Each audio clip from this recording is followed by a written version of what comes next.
بسم الله الرحمن الرحيم. ألف لام را، تلك آيات الكتاب المبين. إنا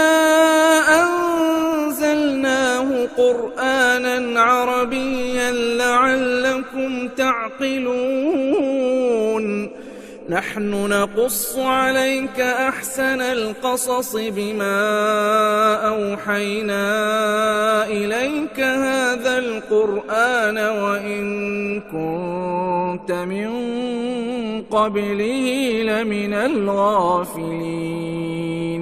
إذ قال يوسف لأبيه يا أبت إني رأيت 11 كوكبا والشمس والقمر رأيتهم لي ساجدين. قال يا بني لا تقصص رؤياك على إخوتك فيكيدوا لك كيدا إن الشيطان للإنسان عدو مبين. وكذلك يجتبيك ربك ويعلمك من تأويل الأحاديث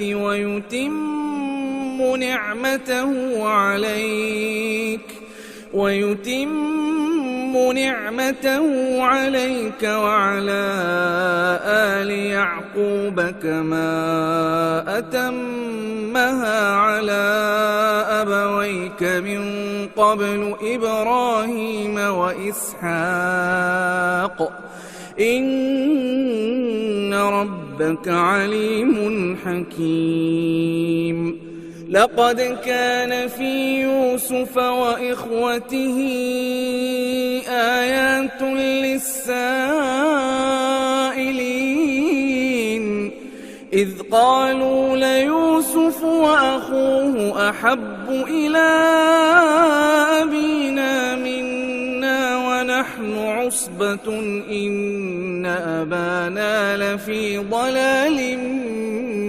مبين. اقتلوا يوسف أو اطرحوه أرضا يخل لكم وجه أبيكم وتكونوا من بعده قوما صالحين. قال قائل منهم لا تقتلوا يوسف وألقوه في غيابة الجب يلتقطه بعض السيارة إن كنتم فاعلين. قالوا يا أبانا ما لك لا تأمنا على يوسف وإنا له لناصحون. أرسله معنا غدا يرتع ويلعب وإنا له لحافظون. قال إني ليحزنني أن تذهبوا به وأخاف أن يأكله الذئب وأنتم عنه غافلون. قالوا لئن أكله الذئب ونحن عصبة إنا إذا لخاسرون. فلما ذهبوا به وأجمعوا أن يجعلوه في غيابة الجب وأوحينا إليه لتنبئنهم بأمرهم هذا وهم لا يشعرون. وجاءوا أباهم عشاء يبكون. قالوا يا أبانا إنا ذهبنا نستبق وتركنا يوسف عند متاعنا فأكله الذئب وما أنت بمؤمن بمؤمن لنا ولو كنا صادقين وجاءوا على قميصه بدم كذب قال بل سولت لكم أنفسكم أمرا فصبر جميل والله المستعان على ما تصفون. وجاءت سيارة فأرسلوا واردهم فأدلى دلوه قال يا بشرى هذا غلام وأسروه بضاعة والله عليم بما يعملون وشروه بثمن بخس دراهم معدودة وكانوا فيه من الزاهدين. وقال الذي اشتراه من مصر لامرأته أكرمي مثواه عسى أن ينفعنا أو نتخذه ولدا وكذلك مكنا ليوسف في الأرض ولنعلمه من تأويل الأحاديث والله غالب على أمره ولكن أكثر الناس لا يعلمون. ولما بلغ أشده آتيناه حكما وعلما وكذلك نجزي المحسنين. وراودته التي هو في بيتها عن نفسه وغلقت الأبواب وقالت هيت لك قال معاذ الله إنه ربي أحسن مثواي إنه لا يفلح الظالمون. ولقد همت به وهم بها لولا أن رأى برهان ربه كذلك لنصرف عنه السوء والفحشاء إنه من عبادنا المخلصين. واستبق الباب وقدت قميصه من دبر وألف يا سيدها لدى الباب قالت ما جزاء من أراد بأهلك سوءا إلا أن يسجن أو عذاب أليم قال هي راودتني عن نفسي وشهد شاهد من أهلها إن كان قميصه قد من قبل فصدقت وهو من الكاذبين. وإن كان قميصه قد من دبر فكذبت وهو من الصادقين. فلما رأى قميصه قد من دبر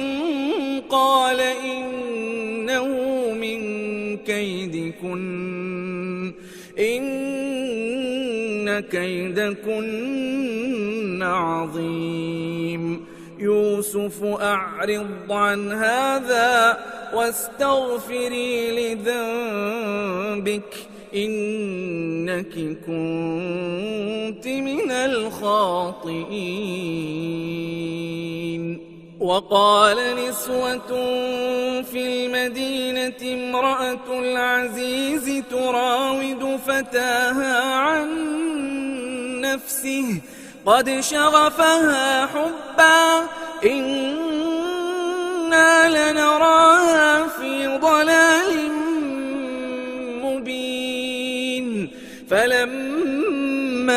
سمعت بمكرهن أرسلت إليهن وأعتدت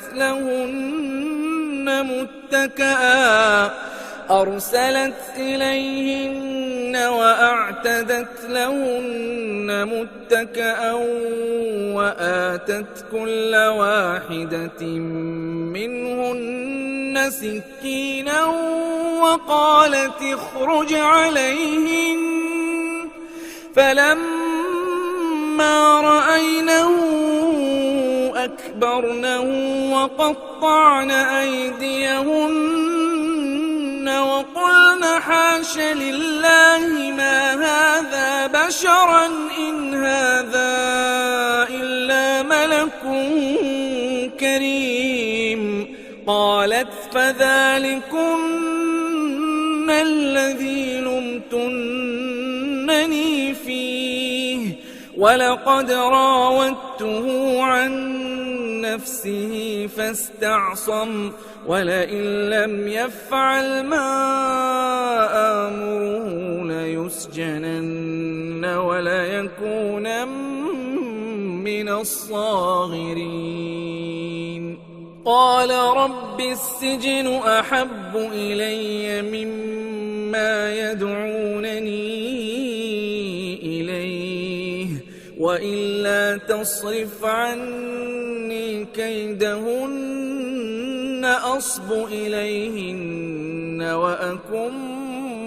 من الجاهلين. فاستجاب له ربه فصرف عنه كيدهن إنه هو السميع العليم. ثم بدا لهم من بعد ما رأوا الآيات ليسجننه حتى حين. ودخل معه السجن فتيان قال أحدهما إني أراني أعصر خمرا وقال الآخر إني أراني أحمل فوق رأسي خبزا تأكل الطير منه نبئنا بتأويله إنا نراك من المحسنين. قال لا يأتيكما طعام ترزقانه إلا نبأتكما بتأويله قبل أن يأتيكما ذلكما مما علمني ربي إني تركت ملة قوم لا يؤمنون بالله وهم بالآخرة هم كافرون. واتبعت ملة آبائي إبراهيم وإسحاق ويعقوب ما كان لنا أن نشرك بالله من شيء ذلك من فضل الله علينا وعلى الناس ولكن أكثر الناس لا يشكرون. يا صاحبي السجن أأرباب متفرقون خير أم الله الواحد القهار ما تعبدون من دونه إلا أسماء سميتموها أنتم وآباؤكم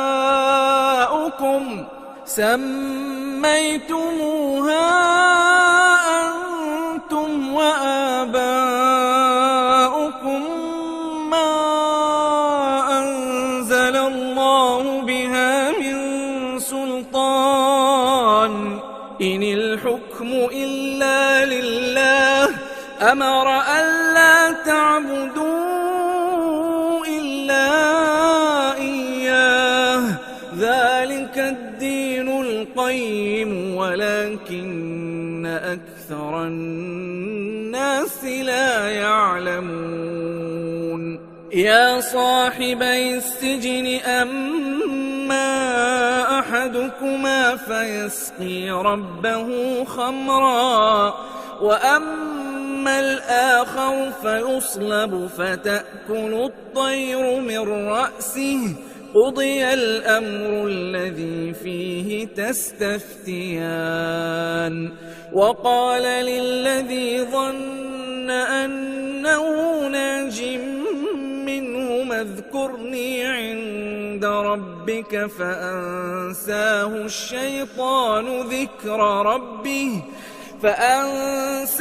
الشيطان ذكر ربه فلبث في السجن بضع سنين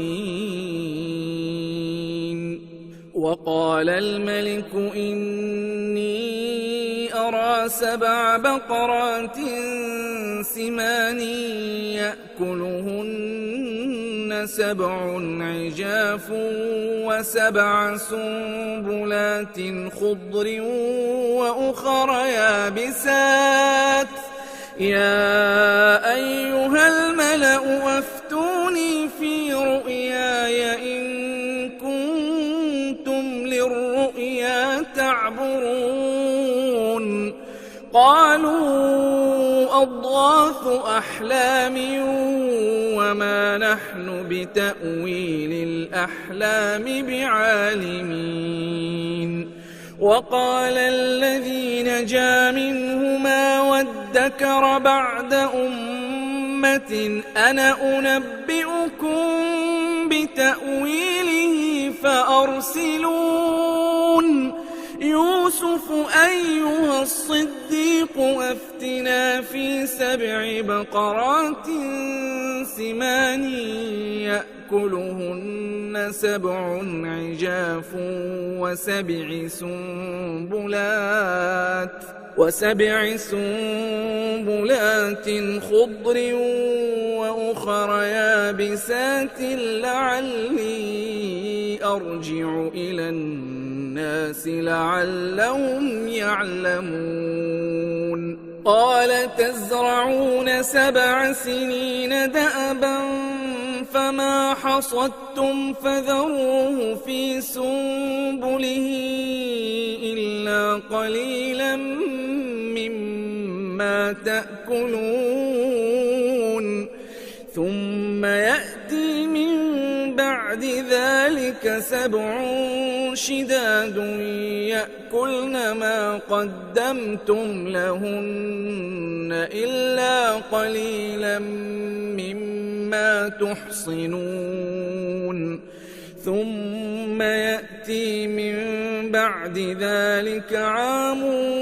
فيه يغاث الناس وفيه يعصرون وقال الملك ائتوني به فلما جاءه الرسول قال ارجع إلى ربك فاسأله ما بال النسوة اللاتي قطعن أيديهن إن ربي بكيدهن عليم قال ما خطبكن إذ راوتن يوسف عن نفسه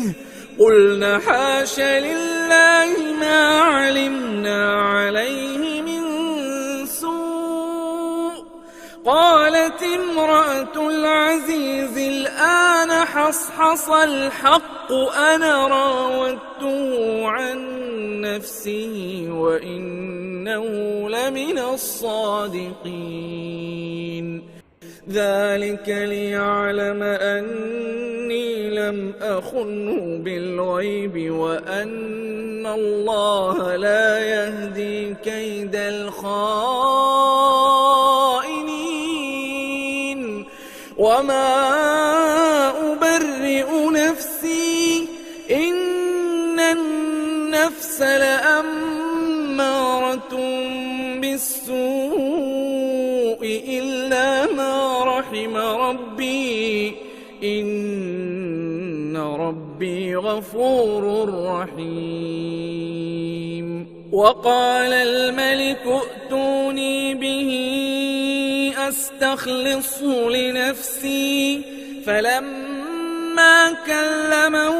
قال إنك اليوم لدينا مكين أمين. قال اجعلني على خزائن الأرض إني حفيظ عليم. وكذلك مكنا ليوسف في الأرض يتبوأ منها حيث يشاء نصيب برحمتنا من نشاء ولا نضيع أجر المحسنين ولأجر الآخرة خير للذين آمنوا وكانوا يتقون. وجاء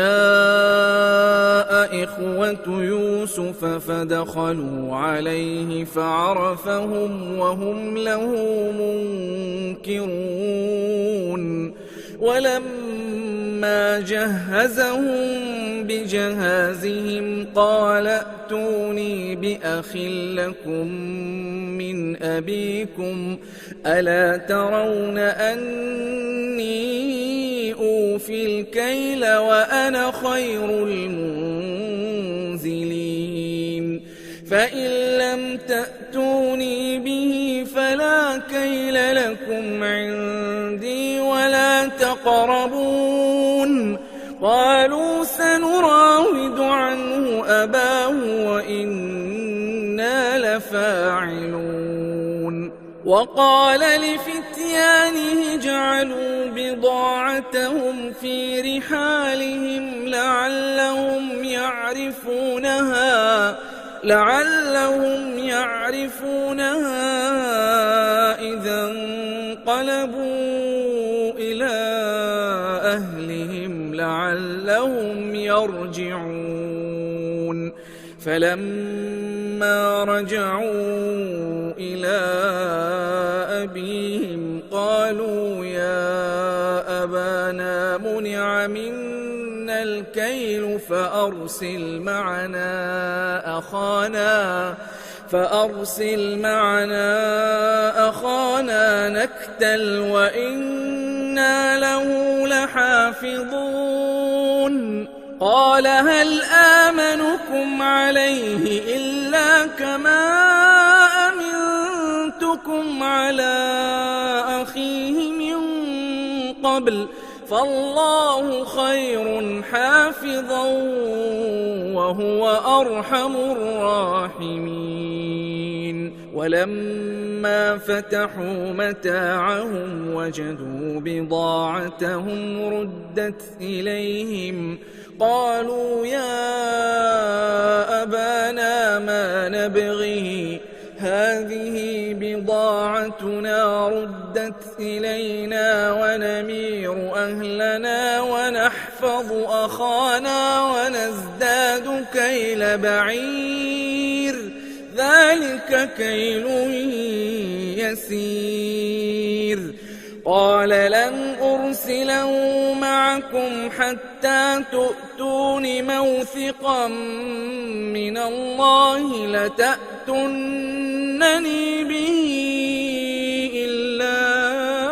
أن يحاط بكم. فلما آتوا موثقهم قال الله على ما نقول وكيل. وقال يا بني لا تدخلوا من باب واحد وادخلوا من أبواب متفرقة وما أغني عنكم من الله من شيء إن الحكم إلا لله عليه توكلت افتريت وعليه فليتوكل المتوكلون ولما دخلوا من حيث أمرهم أبوهم ما كان يغني عنهم من الله من شيء إلا حاجة في نفس يعقوب قضاها وإنه لذو علم لما علمناه ولكن أكثر الناس لا يعلمون ولما دخلوا على يوسف آوى إليه أخاه قال إني أنا أخوك فلا تبتئس بما كانوا يعملون فلما جهزهم بجهازهم جعل السقاية في رحل أخيه ثم أذن مؤذن أيتها العير إنكم لسارقون قالوا وأقبلوا عليهم ماذا تفقدون قالوا نفقد صواع الملك ولمن جاء به حمل بعير وأنا به زعيم قالوا تالله لقد علمتم ما جئنا لنفسد في الأرض وما كنا سارقين قالوا فما جزاؤه إن كنتم كاذبين قالوا جزاؤه من وجد في رحله فهو جزاؤه كذلك نجزي الظالمين فبدأ بأوعيتهم قبل وعاء أخيه ثم استخرجها من وعاء أخيه كذلك كدنا ليوسف ما كان ليأخذ أخاه في دين الملك إلا أن يشاء الله نرفع درجات من نشاء وفوق كل ذي علم عليم قالوا إن يسرق فقد سرق أخ له من قبل فأسرها يوسف في نفسه ولم يبدها لهم قال أنتم شر مكانا والله أعلم بما تصفون قالوا يا أيها العزيز إن له أبا شيخا كبيرا فخذ أحدنا مكانه إنا نراك من المحسنين قال معاذ الله أن نأخذ إلا من وجدنا متاعنا عنده إنا إذا لظالمون فلما استيئسوا منه خلصوا نجيا قال كبيرهم ألم تعلموا أن أباكم قد أخذ عليكم موثقا من الله ألم تعلموا أن أباكم قد أخذ عليكم موثقا من الله ومن قبل ما فرطتم في يوسف فلن أبرح الأرض حتى يأذن لي بي أو يحكم الله لي وهو خير الحاكمين ارجعوا إلى أبيكم فقولوا يا أبانا إن ابنك سرق وما شهدنا إلا بما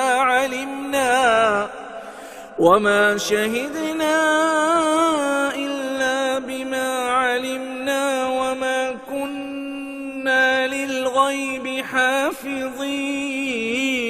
واسأل القرية التي كنا فيها والعير التي أقبلنا فيها وإنا لصادقون قال بل سولت لكم أنفسكم أمرا فصبر جميل عسى الله أن يأتيني بهم جميعا إنه هو العليم الحكيم وتولى عنهم وقال يا أسفا على يوسف وابيضت عيناه من الحزن فهو كظيم قالوا تالله تفتأ تذكر يوسف حتى تكون حرضا أو تكون من الهالكين قال إنما أشكو بثي وحزني إلى الله وأعلم من الله ما لا تعلمون يا بني يذهبوا فتحسسوا من يوسف وأخيه ولا تيأسوا من روح الله إنه لا ييأس من روح الله إلا القوم الكافرون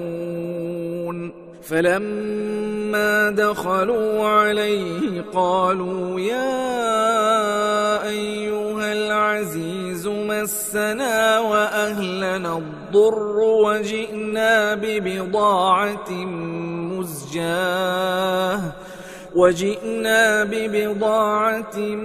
مزجاة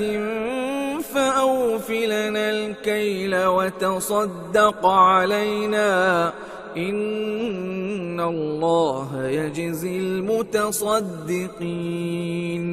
قال هل علمتم ما فعلتم بيوسف وأخيه إذ أنتم جاهلون قالوا أئنك لأنت يوسف قال أنا يوسف وهذا أخي قد من الله علينا إنه من يتق ويصبر فإن الله لا يضيع أجر المحسنين قالوا تالله لقد آثرك الله علينا وإن كنا لخاطئين قال لا تثريب عليكم اليوم يغفر الله لكم وهو أرحم الراحمين اذهبوا بقميصي هذا فألقوه على وجه أبي يأت بصيرا وأتوني بأهلكم أجمعين ولما فصلت العير قال أبوهم إني لأجد ريح يوسف لولا أن تفندون قالوا تالله إنك لفي ضلالك القديم فلما أن جاء البشير البشير ألقاه على وجهه فارتد بصيرا قال ألم أقل لكم إني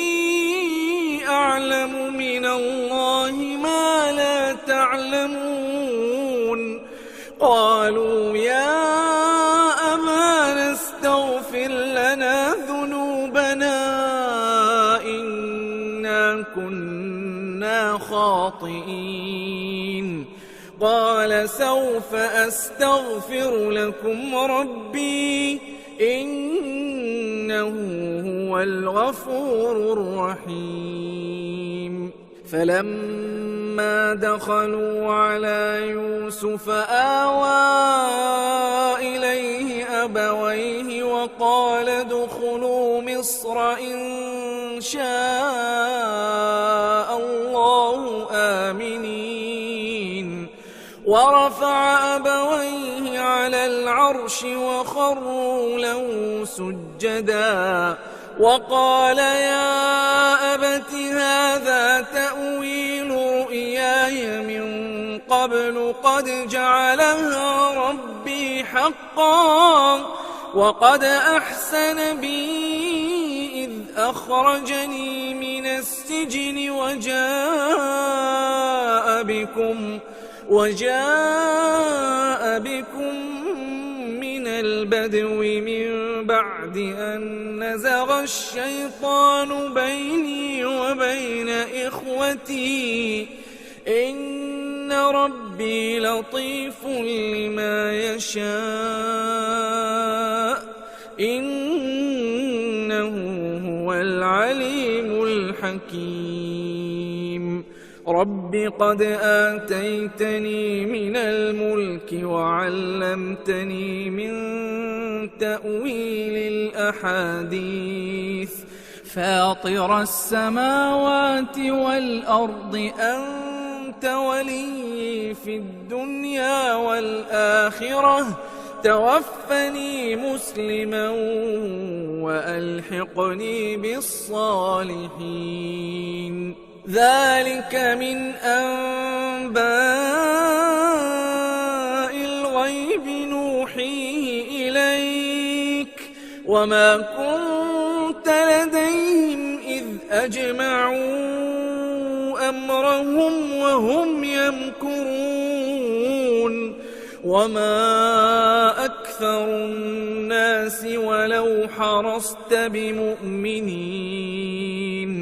وما تسألهم عليه من أجر إن هو إلا ذكر للعالمين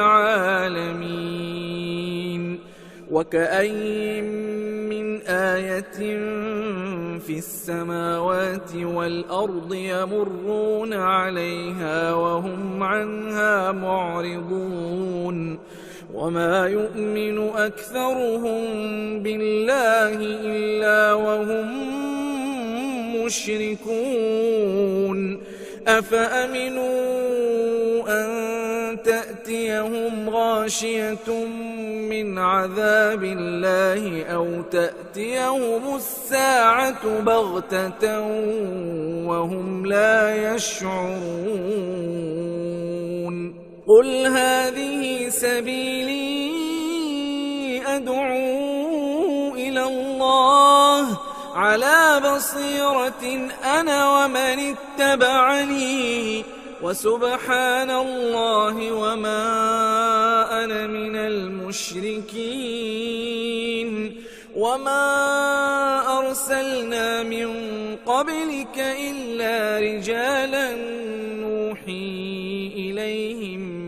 من أهل القرى أفلم يسيروا في الأرض فينظروا كيف كان عاقبة الذين من قبلهم ولدار الآخرة خير للذين اتقوا أفلا تعقلون حتى إذا استيأس الرسل وظنوا أنهم قد كذبوا جاءهم نصرنا فنجي من نشاء